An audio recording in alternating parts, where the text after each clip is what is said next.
Olá, meus irmãos, a paz do Senhor Jesus, tudo bem com vocês? Sou o evangelista Claudionir e mais uma vez estou aqui para o vídeo no canal Maná Diário e trago neste momento para você acerca da nossa escola bíblica dominical, a lição de número 6, a lição do dia 10 de maio de 2020, que tem por título A Condição dos Gentios sem Deus. Qual é a condição dos gentios sem Deus?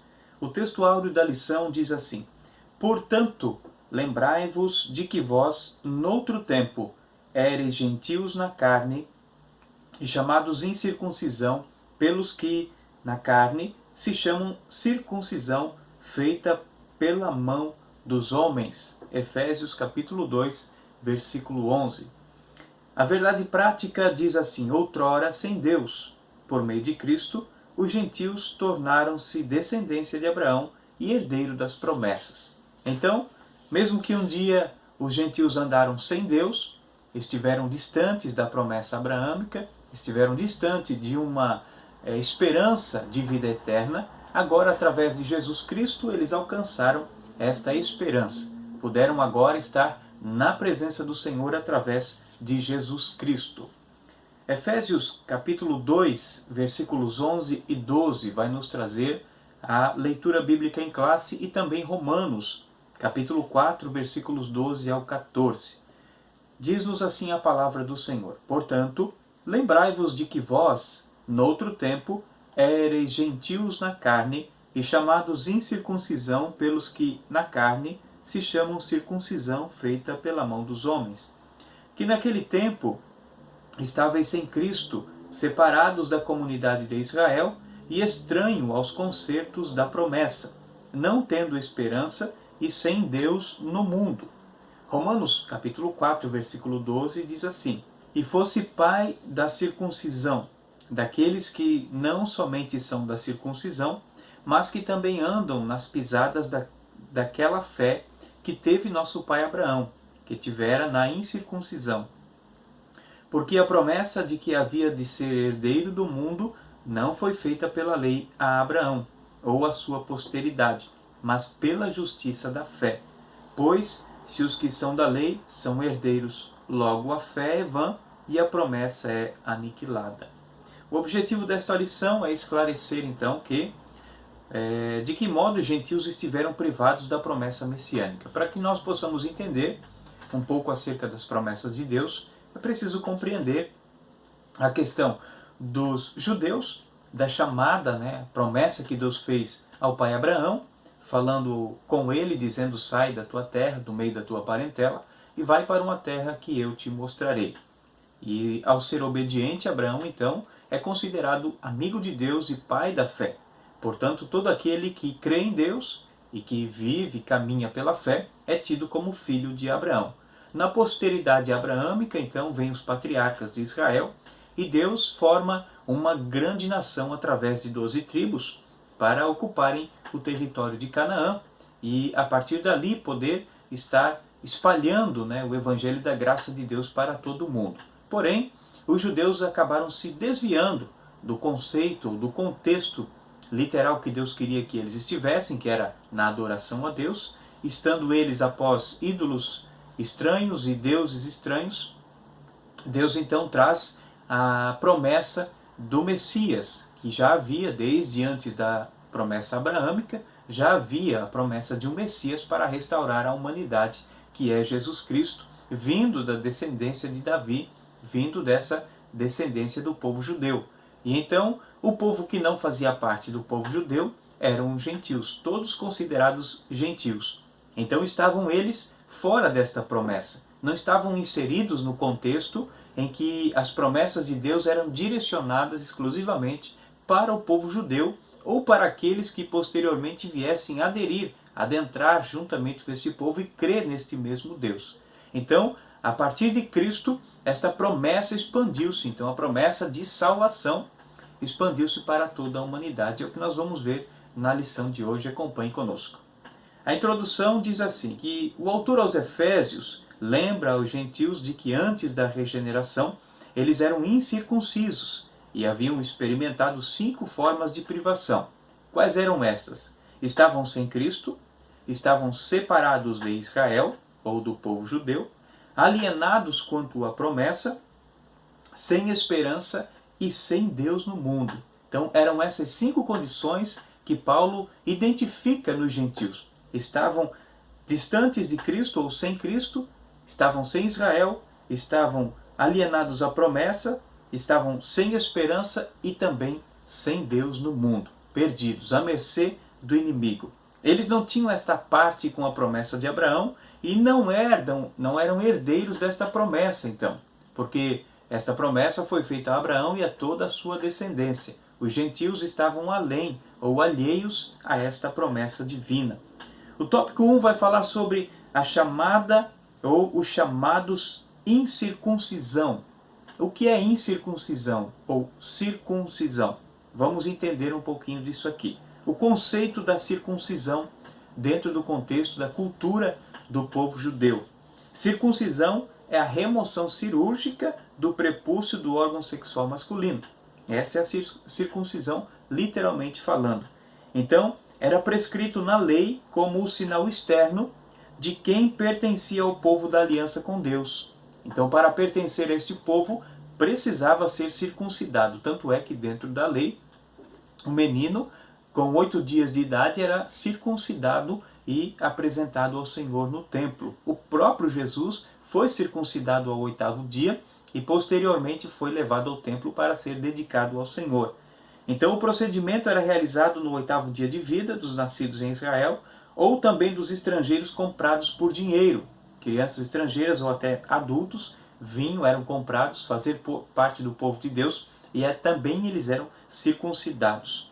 Quem não era circuncidado era tido como um incircunciso. Veja como Davi, ele observa a afronta de Golias contra o povo de Israel, e ele diz: o que tem este incircunciso que está afrontando o Deus vivo? Então ele considerava o povo que não era do povo judeu, além de serem gentios, também eram chamados de incircuncisos. A circuncisão tornou-se um sinal que distinguia os judeus dos demais povos gentios.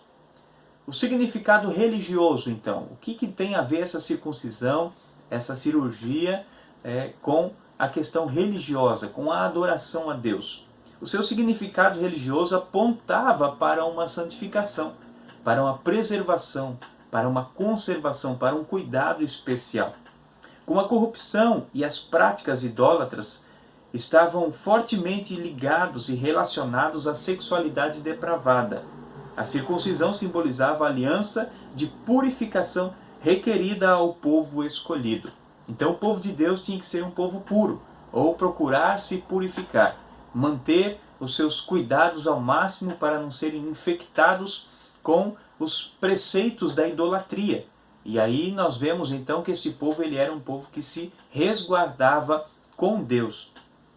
Por isso, eles estavam sempre obedecendo a ordem do Senhor, ou deveriam sempre obedecer esta ordem, né? Subtópico 3, sobre a circuncisão do coração. Então a boa nova que Paulo traz é a de que a verdadeira circuncisão não se tratava de uma operação externa na carne, realizada pelos homens, mas a que foi feita no interior, a que é do coração, cujo louvor não provém dos homens, mas de Deus. Tem como circuncidar o órgão sexual masculino? Tem. É fazer uma cirurgia. É muito prática, é muito fácil, vamos dizer assim. Mas e o coração? Circuncidar o coração. Será que é prático? Será que é fácil? Será que eu consigo fazer? Então, é isso que, quando Jesus veio, ele queria que o povo entendesse que a verdadeira circuncisão que Deus queria para eles não era apenas externa, não era apenas física, mas era uma circuncisão espiritual, uma circuncisão do coração. O coração não poderia estar contaminado. De nada valia o homem ser circuncidado ao 8º dia, fazer parte do povo de Israel, mas o seu coração ser amargo, o seu coração ser odioso, o seu coração estar cheio de pecados e de coisas ruins. Então Jesus diz para circuncidar o coração, e Paulo vem nesta linha de pensamento, nesta linha de intenção, para que as pessoas entendam que essa circuncisão foi uma sombra do povo de Israel para o período da graça, depois que Cristo vem e alcança todos os gentios. Até essa questão da circuncisão, ela traz alguns assuntos controversos entre os próprios apóstolos na questão do cristianismo. No princípio da igreja apostólica, a igreja primitiva, nós vemos que Pedro era um dos que lutava ferrenhamente para que todo aquele que se convertesse ao cristianismo deveria ser circuncidado se ele não fosse judeu. Então, o evangelho sendo pregado a gentios, até tudo bem, mas eles tinham que circuncidar-se. Então, além de Pedro não estar muito a favor do evangelho ser pregado para os gentios, no princípio, também se alguém viesse, tinha de ser circuncidado. Mas depois, todo este ritualismo foi rompido, e aí as pessoas começaram a compreender a verdadeira religião, a verdadeira adoração a Deus, sabendo que o que na verdade precisa ser circuncidado é o coração de todos os homens. Assim, em Cristo, o sinal de quem pertence a Deus não é a circuncisão e nem a incircuncisão, mas sim o ser uma nova criatura. Então agora dizer que eu faço parte do povo de Deus já não está mais condicionado a eu ser circuncidado ou não, mas está condicionado a eu ter nascido de novo ou não, a ser uma nova criatura ou não. Aí é que está a ênfase, a máxima que Paulo traz aos Efésios, mostrando de que outrora eles eram gentios, estavam sem Deus no mundo. Agora, quando aceitaram a Cristo, foram como zambujeiros bravos, enxertados na verdadeira oliveira, sendo participante do caule da seiva, participando das bênçãos de Deus e fazendo parte desta promessa. Subtópico 4 fala sobre a circuncisão na nova aliança. O assunto da circuncisão gerou discussões acaloradas entre judeus e gentios. Gálatas capítulo 5, versículos 2 e 3, você pode observar aí essas questões. Em Antioquia, a questão ganhou muita dimensão, provocou intensos debates e culminou na convocação do primeiro concílio da igreja em Jerusalém, quando os primeiros apóstolos e os principais da igreja tiveram de se reunir para debater acerca deste assunto. Atos capítulo 15, versículos 1, 2, 5 e 6, você vai ver ali que está acontecendo agora o primeiro concílio da igreja. Já havia se expandido a pregação do evangelho e agora já havia esse debate. Primeiro debate, vamos botar assim, teológico dentro da igreja, era a questão da circuncisão. E agora, vamos circuncidar ou não vamos circuncidar? Então, no concílio de Jerusalém, foi tomada esta decisão muito importante para a história da igreja. A deliberação dos apóstolos sobre o assunto, sob a orientação do Espírito Santo, e isso é muito importante, passou a enfatizar que a nova aliança, através de Cristo Jesus, a circuncisão, somos nós que servimos a Deus no Espírito e nos gloriamos em Jesus Cristo e não confiamos na carne. Lembra que os fariseus disseram para Jesus de que eles eram filhos da promessa, eles eram filhos de Abraão, e Jesus não precisava dizer o que eles tinham que fazer ou não, porque eles eram conhecedores da lei e filhos de Abraão debaixo de uma promessa de Deus. Jesus disse para eles: vocês não devem se gabar por serem filhos de Abraão, porque até essas pedras meu Pai pode suscitar filhos a Abraão. Então, o poder de Deus não está limitado ou condicionado a um povo específico. Na nova aliança, esse poder de Deus se expandiu para toda a humanidade. Então agora, essa questão da circuncisão, ela passa a ter um novo significado e uma nova aplicação na vida de todo aquele que é nascido de novo, gerado de novo. O tópico 2 vai falar sobre o tema estranhos ao concerto da promessa. Ao descrever a história passada dos gentios, o apóstolo traz à memória que, naquele tempo, isto é, antes da regeneração, eles viviam imersos no paganismo e, portanto, estavam sem Cristo. Quando Paulo traz esta realidade à tona para os Efésios, ele está dizendo assim: naquele tempo, quando vocês estavam lá, quando vocês faziam parte do mundo pecador, do mundo sem Deus, vocês estavam sem Cristo, fora da promessa de Deus, sem Deus no mundo. Então, Paulo está agora trazendo uma reflexão, uma introspecção, para que eles pudessem estar refletindo acerca da sua nova condição. e assim também poder dar valor, né?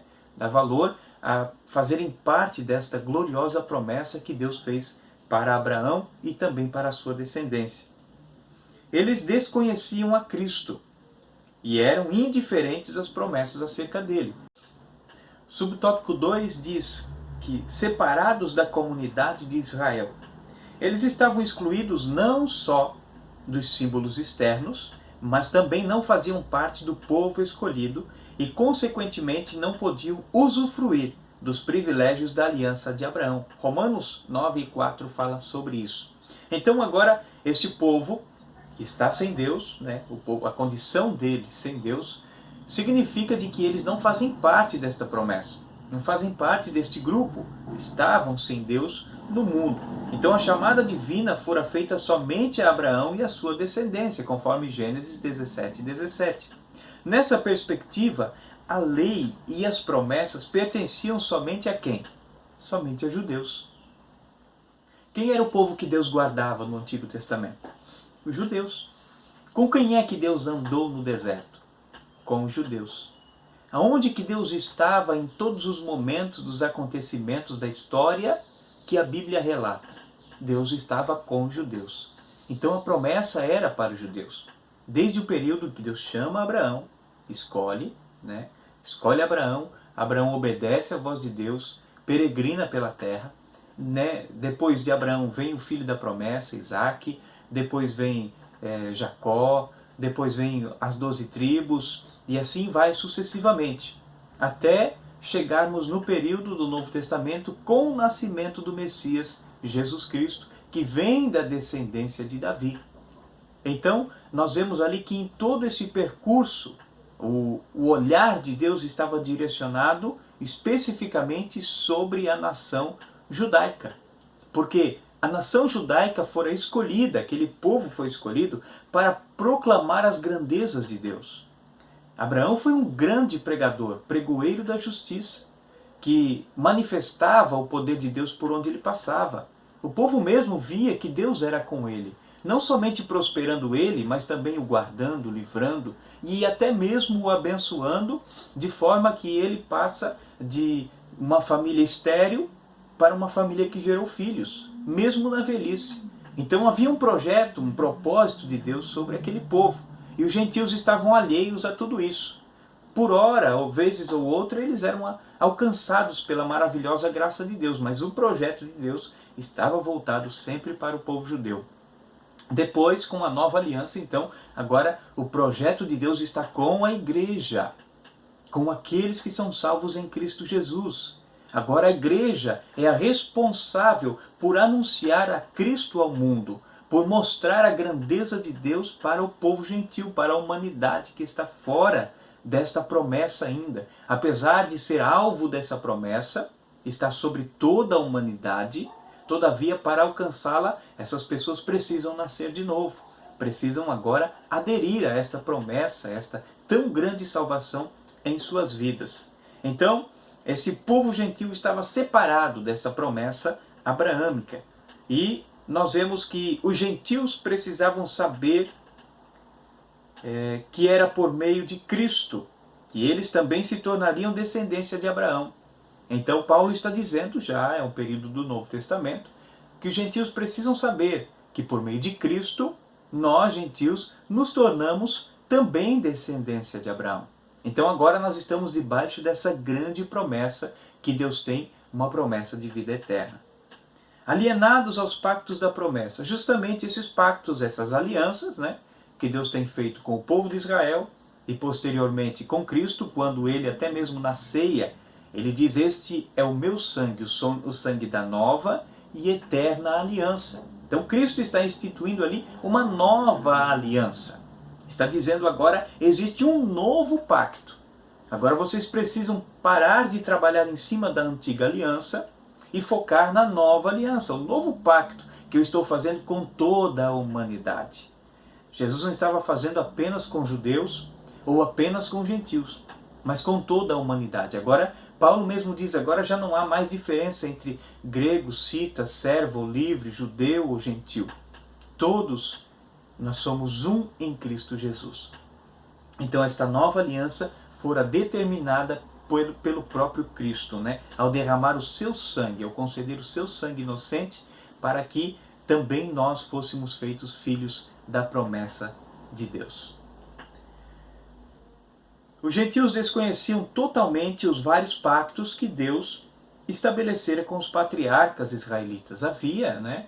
Hoje nós sabemos porque a gente lê na história bíblica. Mas naquele tempo, os gentios que cercavam as regiões por onde Israel passava ou residia, não sabiam dessas promessas que Deus tinha com os patriarcas e o quanto que Deus zelava pelas promessas que ele tinha com eles. Então, essas pessoas estavam alienadas a esses pactos, a esses acordos que Deus tinha com o seu povo, né?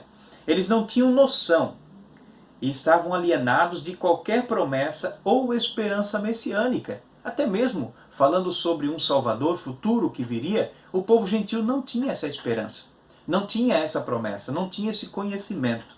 Agora, uma vez regenerados em Cristo, os gentios tornam-se herdeiros da maravilhosa promessa. Gálatas 3:29. Então, gentios e judeus agora estão debaixo desta maravilhosa promessa.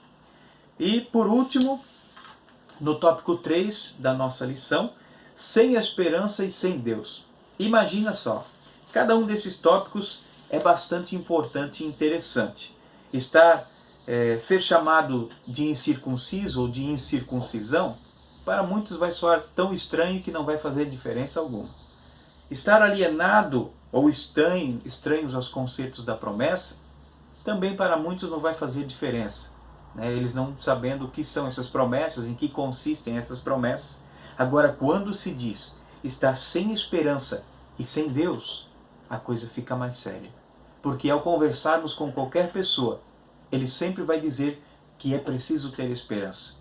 Há um dito popular de que a esperança é a última que morre. As pessoas, de uma forma ou de outra, tentam se agarrar em alguma esperança. Esperança de dias melhores, de dias mais felizes, de dias mais prósperos. Esperança de cura, esperança de libertação. Tantas esperanças que as pessoas se agarram. E dizer sem Deus.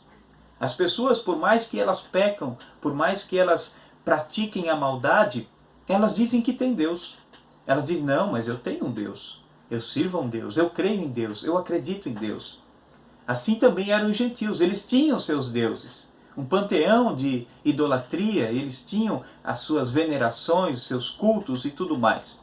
Só que Paulo está dizendo que eles estavam sem Deus no mundo, porque realmente estavam sem Deus. Nos seus conceitos eles tinham Deus, mas nós sabemos que eram apenas ídolos mortos, que nada lhes podiam fazer, nem tirar e nem acrescentar. Então, Paulo está trazendo que eles estavam sem Deus no mundo e também sem esperança, justamente por não saber e não compreender acerca das promessas de Deus, não havia uma verdadeira esperança. Porque enquanto eles não conheciam a respeito da vida eterna, para muitos o contexto ou conceito filosófico trazia justamente um pensamento diferente, dizendo que a nossa vida e a nossa esperança era aqui. Quando morria, tudo se acabava.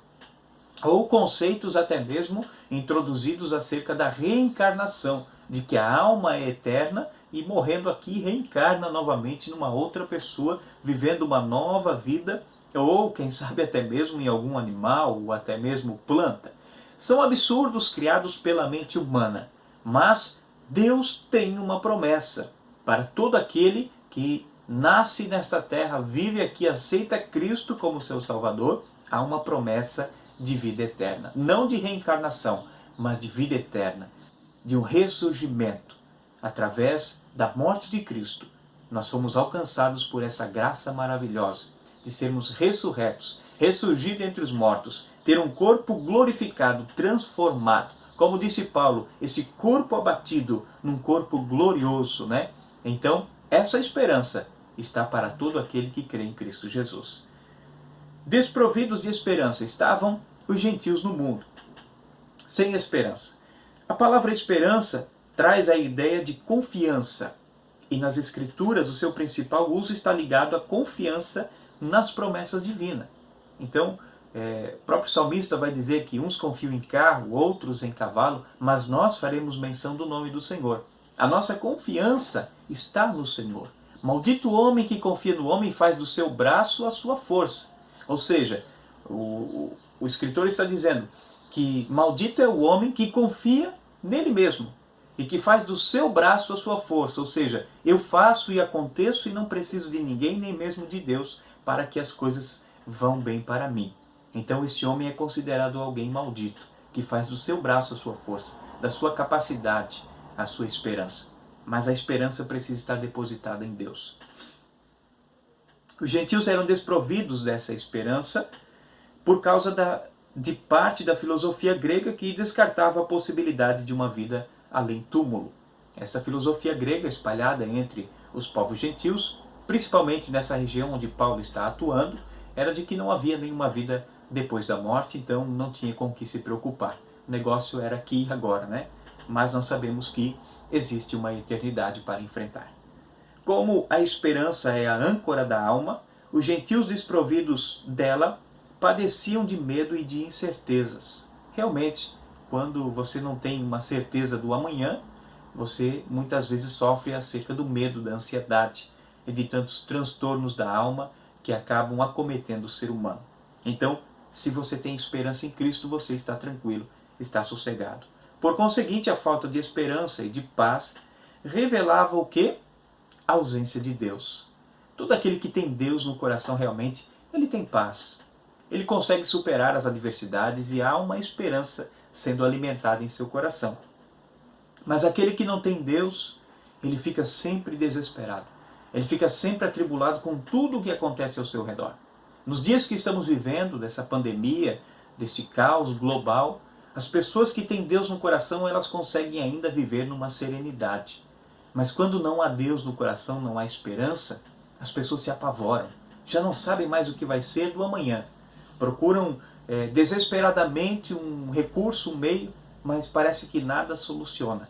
Mas quando nós confiamos em Deus, as coisas tendem sempre a entrarem nos eixos e dar tudo certo. Sem Deus no mundo, os gentios eram o quê? Politeístas e idólatras. O que é um politeísta? Politeísta é aquele que adora mais de um Deus. São vários deuses, são imagens e esculturas que são adorados por essas pessoas, venerados, reverenciados e tidos como deuses. Então eles eram politeístas e idólatras. Tudo que Deus abominava, né? O politeísmo e a idolatria. Assim, por meio de seu paganismo, estavam alienados do Deus que havia se revelado a Israel. Suas vidas eram regidas pela falsa ideia de divindades pagãs que as mantinham escravizadas em densas trevas espirituais. As pessoas faziam seus rituais religiosos, adoravam aos seus deuses, diziam que eles tinham um Deus que olhava por eles, que ouvia as suas orações, seus rogos, mas, na verdade, esses deuses nada podiam fazer. Por quê? Porque eram invenções humanas. São deuses criados, projetados por mente humana. São imagens esculpidas por mãos humanas. Então, a criatura é que formou aquilo e agora passa a adorá-lo. Tornou o ser criado maior do que o próprio Criador, que era o homem. Mas com Deus é diferente. Foi Ele que nos criou. E por isso nós o adoramos, porque Ele é Senhor sobre as nossas vidas. Felizmente esse quadro, então, foi o quê? Foi alterado pela intervenção dos desígnios eternos do verdadeiro Deus. Então, quando Deus olhou para essa humanidade perdida, já desde o princípio com o seu projeto de salvação, Ele agora concede o seu Filho, porque Ele amou o mundo de tal maneira. E Ele estava desejoso para que também o ímpio fosse tirado da sua impiedade, que fosse tirado do charco de lodo, do lamaçal de pecado, firmado os pés sobre a rocha e ter em seus lábios um cântico novo, um cântico de adoração ao nosso Deus. A conclusão da lição diz assim: noutro tempo éramos incircuncisos e estávamos excluídos da aliança com Deus. Nós, gentios. Eu não sou descendência judaica e acredito que muitos dos irmãos que vão me assistir, que estão me assistindo, também não são de descendência judaica. Então somos todos gentios, mas fomos alcançados pela maravilhosa graça de Deus. Separados de Cristo e de Israel, vivíamos alienados ao concerto da promessa, desesperançados e longe de Deus. Um dia, porém, a magnitude do amor divino circuncidou os nossos corações. Aproximamo-nos de Cristo e de Israel. Incluiu-nos na esperança da promessa e revelou a nós o único e verdadeiro Deus. Bendito seja o seu santo nome para sempre. Então encerramos aqui mais uma lição da Escola Bíblica Dominical. Que Deus te abençoe, foi um prazer estar com você em mais um vídeo do canal Maná Diário.